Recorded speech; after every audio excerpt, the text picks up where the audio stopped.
সালামু আলাইকুম। কপাল খুলে গেছে।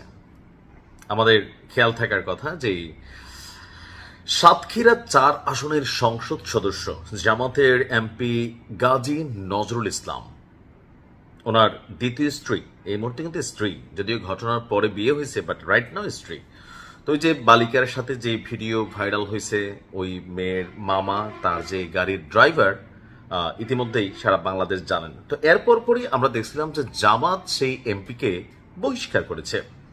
তো দাবি ছিল যে জামাতের বহিষ্কারই কি এমপির এমপিগিরি চলে যাবে, আর তিনি কি আরেকবার জীবনে এমপি হবেন? কারণ অনেকগুলো ভিডিও ভাইরাল হয়েছিল যে পর্দার এই পার থেকে তিনি ওই পারে কথা বলতেছেন। যাই হোক, এই যে এত কষ্ট করে একবার এমপি একটা পদ পাইছে, জামাতের পদ যাক, এটাতে এই মুহূর্তে জরুরি না, জরুরি হচ্ছে তার সংসদ সদস্যদের যে পদ, এই পদটা আছে কিনা, গাড়ি, পুলিশ, রাষ্ট্রীয় সুযোগ সুবিধা।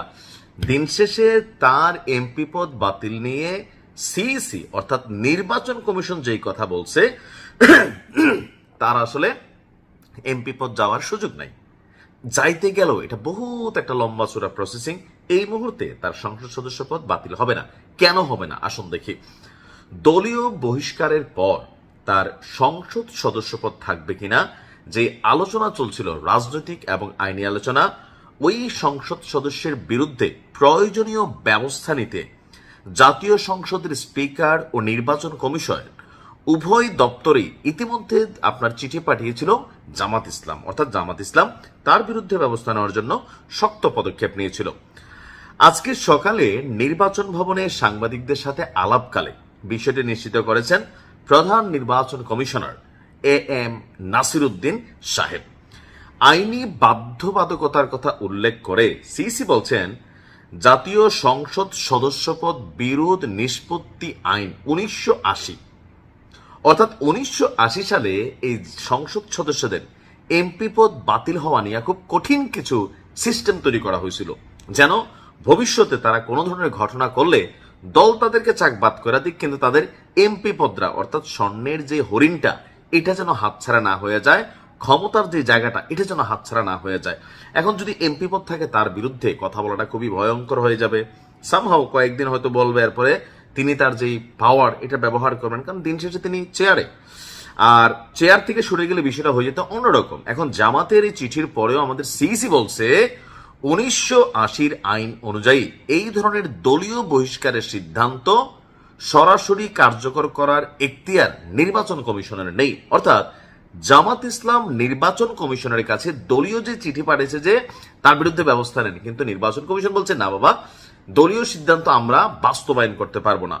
আইন অনুযায়ী কোন সংসদ সদস্যের পদ সংক্রান্ত বিতর্ক বা বিরোধের বিষয়টি আগে জাতীয় সংসদের স্পিকারের মাধ্যমে প্রক্রিয়াভুক্ত হতে হয়।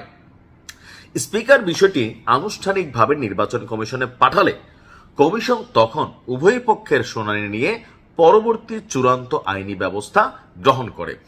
সাম্প্রতিক সময়ে রাষ্ট্রপতি নির্বাচন সংক্রান্ত বিষয়ে ভারপ্রাপ্ত স্পিকার হাফিজ সাহেবের সাথে আপনার একটা বৈঠক করেছিল। তো সেইখানে বৈঠক হলেও সাতক্ষীরা ৪ আসনের সংসদ সদস্যের এই বিষয়টি নিয়ে সেখানে কোনো প্রকার আলোচনা হয়নি। স্পিকারের কার্যালয় থেকে আনুষ্ঠানিকভাবে লিখিত রেফারেন্স বা আবেদন নির্বাচন কমিশনে এসে পৌঁছালে কমিশন বিদ্যমান আইন অনুযায়ী দ্রুত যথাযথ পদক্ষেপ গ্রহণ করবে। আর এটা বাংলাদেশে যখন ভাইরাল কোনো ঘটনা হয়, 2-3 দিন লাফালাফি হয়, তারপর এটা ধাপাধাপি হয়, থেমে যায়। আর যেহেতু ওই নারীকে তিনি বিয়ে করছেন, এই মুহূর্তে আইনগতভাবে সে তার স্ত্রী, বয়সের ব্যবধান সে ক্যা আতা হে জাতা হে, মিয়া বিবি রাজি তো ক্যা কারেগা কাজী।